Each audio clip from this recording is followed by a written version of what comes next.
ኮሎኔል አበራ አዛናው እንግዲህ ሰሞኑን ከሌሎች አርበኛ መሪዎች ጋር ሆናችሁ የሰጣችሁትን መግለጫም ተከታትለናል። አዲሱ ድርጅታችሁ የአማራ ፋኖ ብሔራዊ ንቅናቄን በተመለከተ የሰጣችሁት መግለጫ ነው። የአማራ ፋኖ ብሔራዊ ንቅናቄ ከተመሰረተ 10ኛ ቀኑን ይዟል። በእናንተ በኩልም የተሰጠው መግለጫ ሌሎች ጉዳዮችንም አንስተን ነው ለዛሬ አጭር ቆይታ የምናደርገው። ለከባለፈው መግለጫችሁ እንነሳ። ራስ አርበኛ ደረጀ በላይ ከና አርበኛ ሰለሞን አጣናው ጋር በመሆን አንተም ኮሎኔል አበራ አዛናው ሰጣችሁት መግለጫ ምን ያህል አንድነቱ የጠነከረና የተስማማችሁበት መሆኑን አመላካች ተደርጎ ተወስዷል። እስቲ ከመግለጫውን ጀምር። አመሰግናለሁ አቶ መሳይ። በመግለጫው ላይ ያልነው ይህን ሰላም ለማምጣት ከዚህ በፊት የተናገርነው ነገር አለ። ከጎንደር ፍራንስ የሚባል ቦታ ላይ ነው ተነስተን ሳሊያ የሚባል የአፄ ቴዎድሮስ የትውልድ ቦታ ላይ 12 ቀን የተጓዝን በእግራችን ሸለቆውን፣ ተራራውን፣ ቁልቁለቱን፣ ቁሩን፣ ሙቀቱን፣ ጎርፉን፣ ወንዙን ስንሄድ በእግራችን ብቻ ሳይሆን በእጃችንም እየዋጠጥን ወጥተን ነው እዛ ደረጃ የደረስን። እዛ ስንደርስ ጎንደርን አንድ ለማድረግ ነው በመጀመሪያ ደረጃ። ጎንደር 2 እዝ ነበር። ስለዚህ ያ ይቅርና እንድንሆን የሚል ነው። ያው ብዙ ነገር አለ፣ ብዙ ሀሳብ፣ የሀሳብ ግጭት አለ፣ ቁጭ ብለን መናገር አለ። በጠረጴዛ ዙሪያ ብዙ ነገር ታቀርባለ። ብዙ ሀሳብ ከመጣ በኋላ በወታደራዊ ነገር ላይ የመስማማት ሁኔታዎችን አድርገን ነው ከዛ የተለያየ በመጨረሻ ላይ ሁለቱ ድርጅቶች አንድ የሆኑበት ሁኔታ እንዲፈጠር ከፍተኛ የሆነ ስራ ሰርተናል። የሁለቱ አንድ ድርጅት እንዲሆን የተቀመጠ አወቃቀር አለ። በዚህ አወቃቀር ላይ ሁሉም ሰው ወደዛ መሄድ የለበትም። 1000 አመራር ቢኖር 1000 አመራር አይሄድም። ስለዚህ ያንን የሚመራ የተወሰነ አካል ነው የሚያስፈልግ።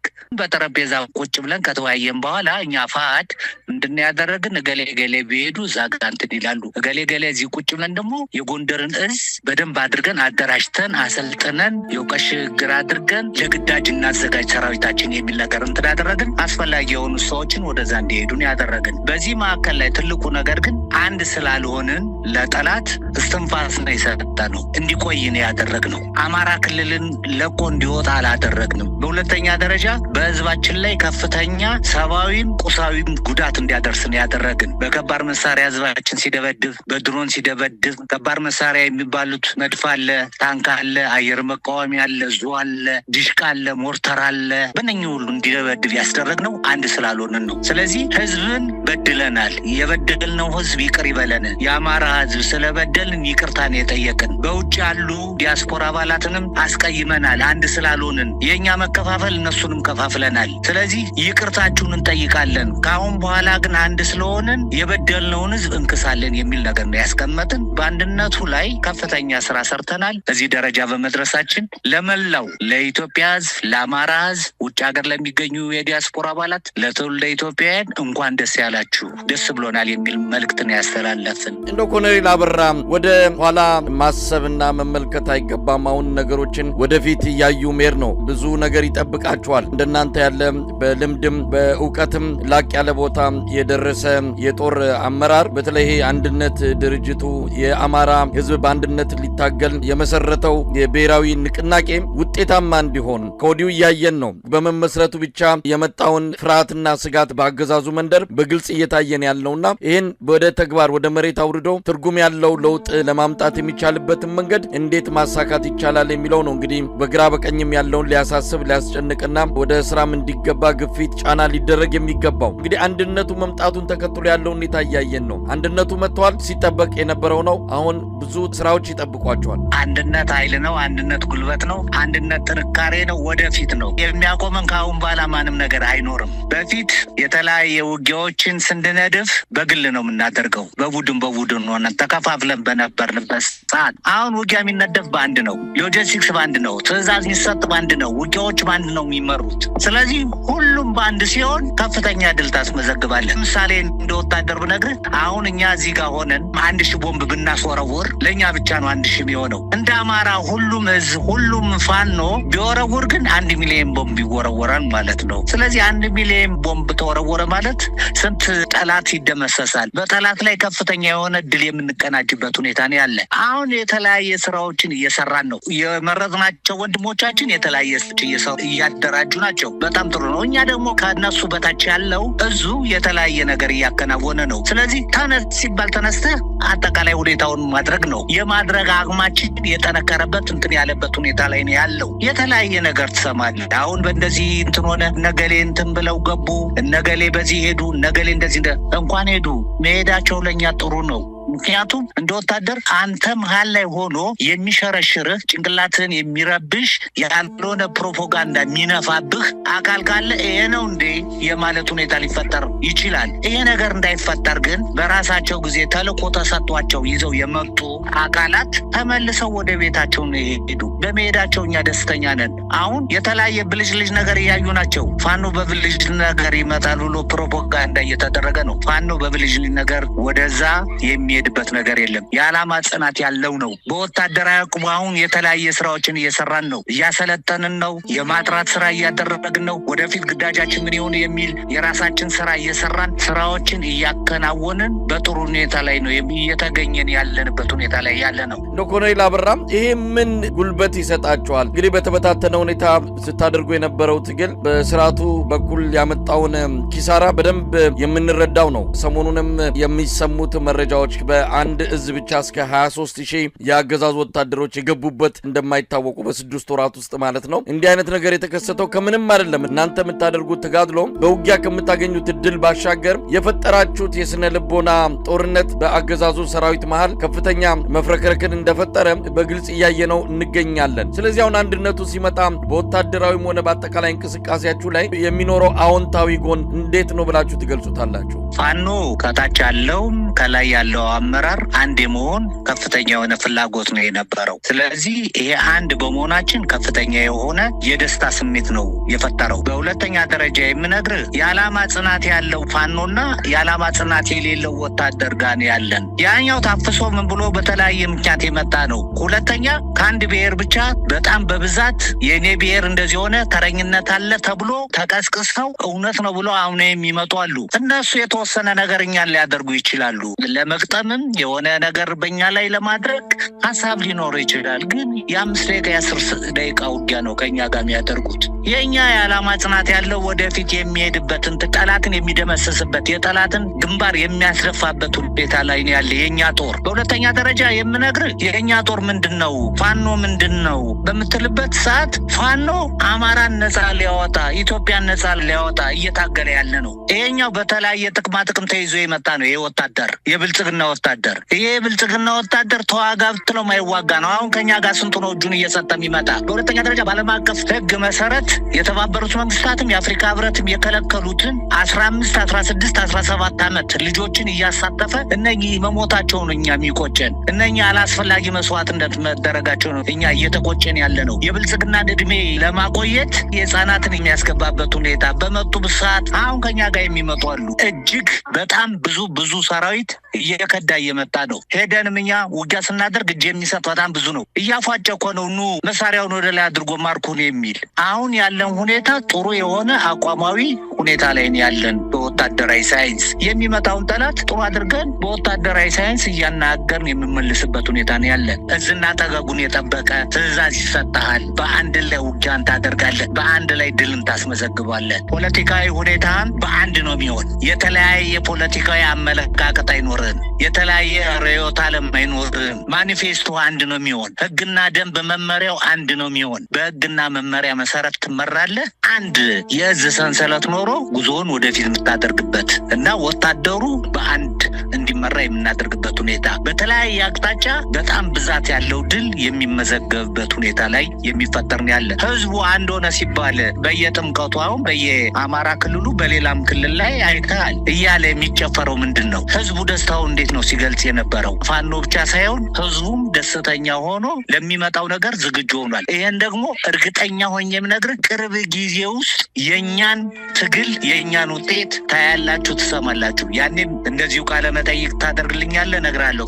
ኮሎኔል አበራም ከዚህ ከአንድነት ምስረታው በኋላ ሰራዊቱ ሞራሉ እንዴት ነው? ጫና ሲፈጥርባችሁ እንደነበረ አሁን ያንን አንድነት ሲያይ የተሰማው ስሜት በውጊያ ላይ የሚኖረው ዝግጁነት ጋር በተያያዘ የሚፈጠረው አዲስ ክስተት ምን ሊሆን ይችላል የሚለውንም አንድ ላይ እንደው መግለጽ ከተቻለ በቀጣይስ ምን ትጠብቃላችሁ ከህዝቡ ውስጥ? አንደኛ መከፋፈላችን ከፍተኛ ለህዝብ ላይ ስቃይ ነው ስናደርስ የነበርን። አንድ በመሆናችን ከህዝቡ የምንጠብቀው ምንድን ነው? ቅርብ ጊዜ ብዙ ነገሮችን እንሰራለን ብያለሁ። እንደ ወታደር ድብቅ የሆኑ ነገሮችን አልነግርህም፣ ሚስጥራዊ የሆኑ ነገሮችን ግን ምንፈጽማቸው ተግባራት ይኖራሉ።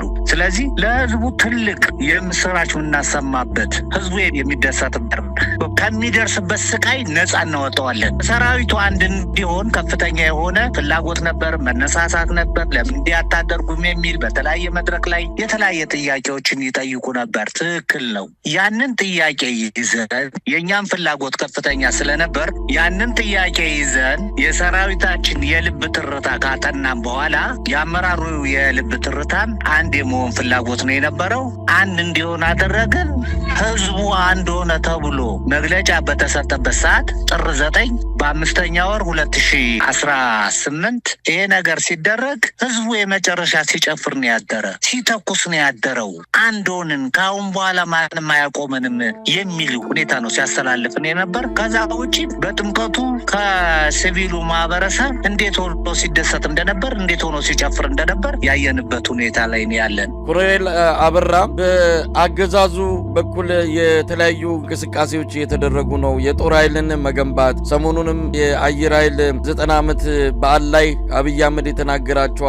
በተዘዋዋሪ መልእክቱ ለማን እንደሆነ ግልጽ ነበረ።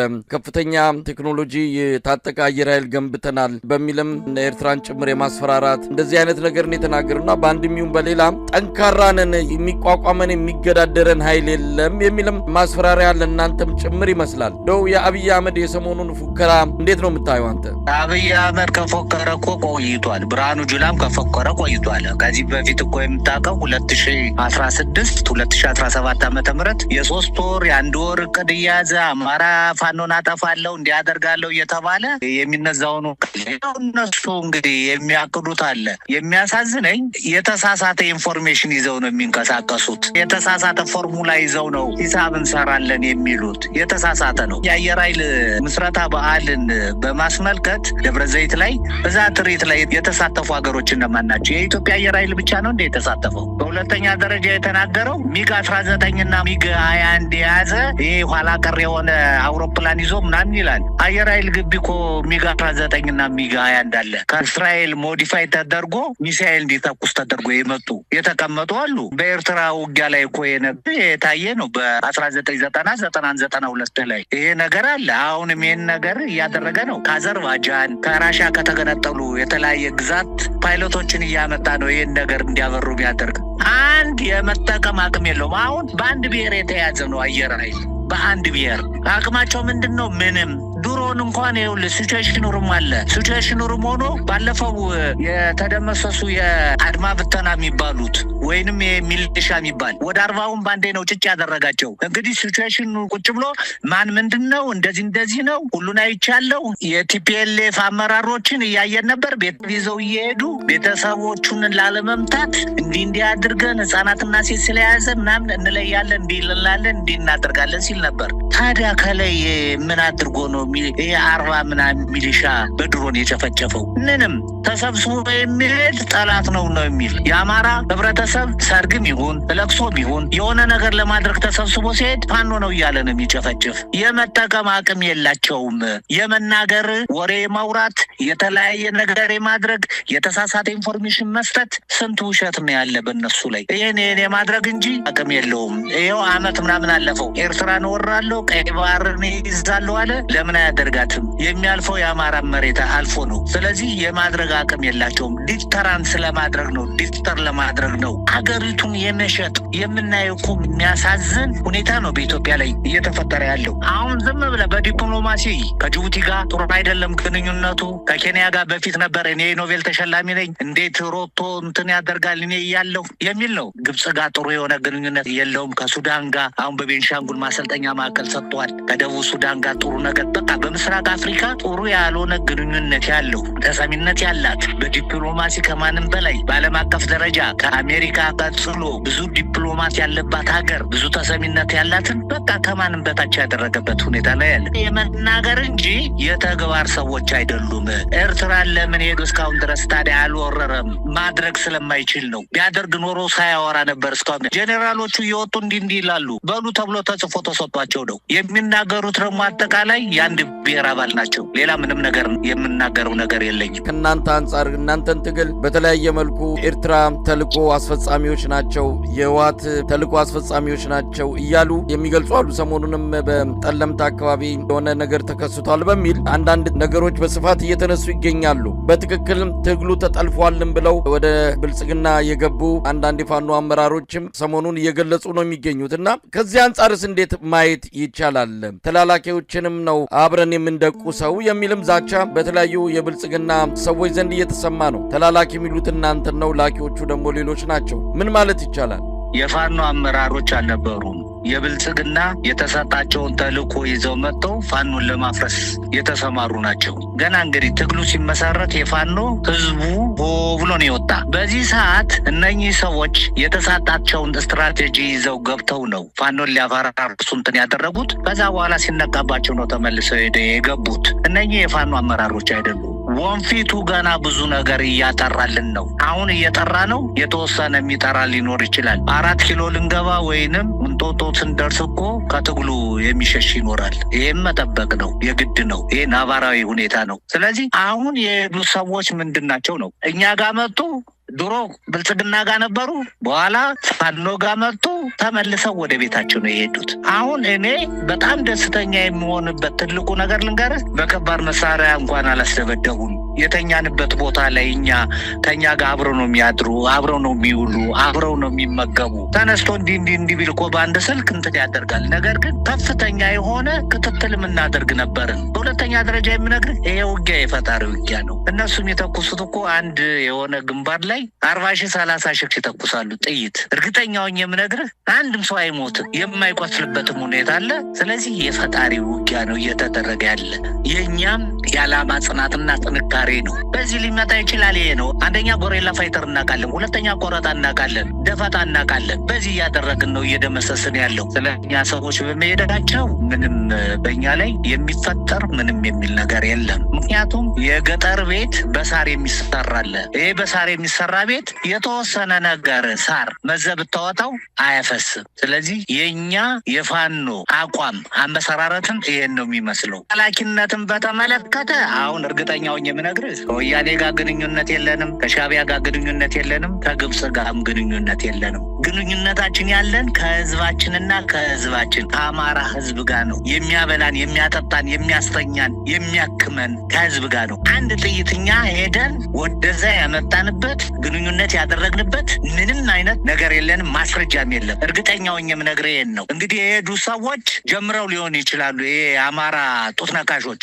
እነሱ የጀመሩትን ይህን ነገር እንትን ብለው ሊሆን ይችላል። እስኪ ማን ያመጣ? ማስረሻ ሰጤ ምንድን ነው ያመጣው? ማን ሟቤ ነው? ምንድን ነው ያመጣው? ምን አለውና ምን ግንኙነት ኖሮት እላይ ያሉ ሰዎች መች እንትን አደረጉ ከእነሱ ጋር? አሁን የድርጅትና የወታደራዊ አዛዦች የዝኛለን ምን አይነት ግንኙነት አድርገን እነሱ ጋር መጣን? ይሄ ተራ አሉባልታ በሉ ተብለው ያሉት ነው። እኛ ትልቁ ፍላጎታችን፣ ትልቁ አላማችን አማራን ነጻ ማውጣት፣ ኢትዮጵያን ነጻ ማውጣት ነው። ብልጽግና መደምሰስና መደምሰስ ብቻ ነው አንድና አንድ አላማችን። እኛ የተለያየ የጦር መሳሪያ ከነሱ እየማረክን ነው። ከጠላት ማርከን ነው ጠላትን የምንደመስስበት። አንድ አይሸሽ የምትባል ብርጌድ 800 ጥቁሩን ክላሽ ማርካለች። ሞርተር፣ ዲሽካ፣ ሌሎችም አጠቃላይ በእኛ እዚህ ያሉት እየማረኩ ነው። ጥይትም ከነሱ እየወሰድን ነው። ስንደመሰስ ስንማርክ 5,000 10,000 20,000 ጥይት ከዛም በላይ ጥይት እያገኘን ነው። በጠላት ላይ ከፍተኛ ድል እየተቀናጀን ያለ ነው እንጂ ከሚባሉት አካላት አሁን ከምትላቸው ጋር ምንም አይነት ግንኙነት የለንም። ኮሎኔል አበራ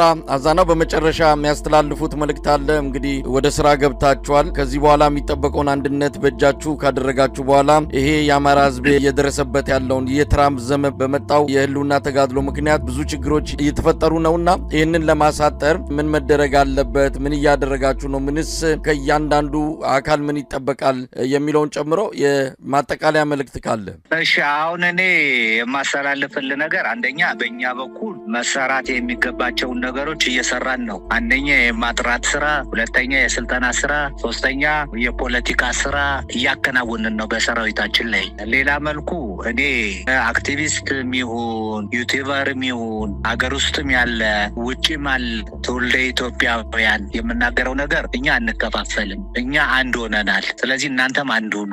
በጉልበት በአቅም በገንዘብ የእውቀት ሽግግር እንድናደርግ ከጎናችን ቁሙልን የሚል ነው የማስተላልፈው። በሁለተኛ ደረጃ የማስተላልፈው ለብልጽግና ውስጥ ያሉ መስመራዊ መኮንኖች እና ባለሌላ ማዕረግተኞች እንዲሁም ወታደሮች ተጠያቂ እንዳትሆኑ ቅርብ ጊዜ እኛ ጋኑ፣ እኛ እንቀበላችኋለን። እኛ ከተቀበልናችሁ ተጠያቂ አትሆኑም። ሀገራችን በአንድ ላይ ሆነን እንገንባ፣ እናሳድግ።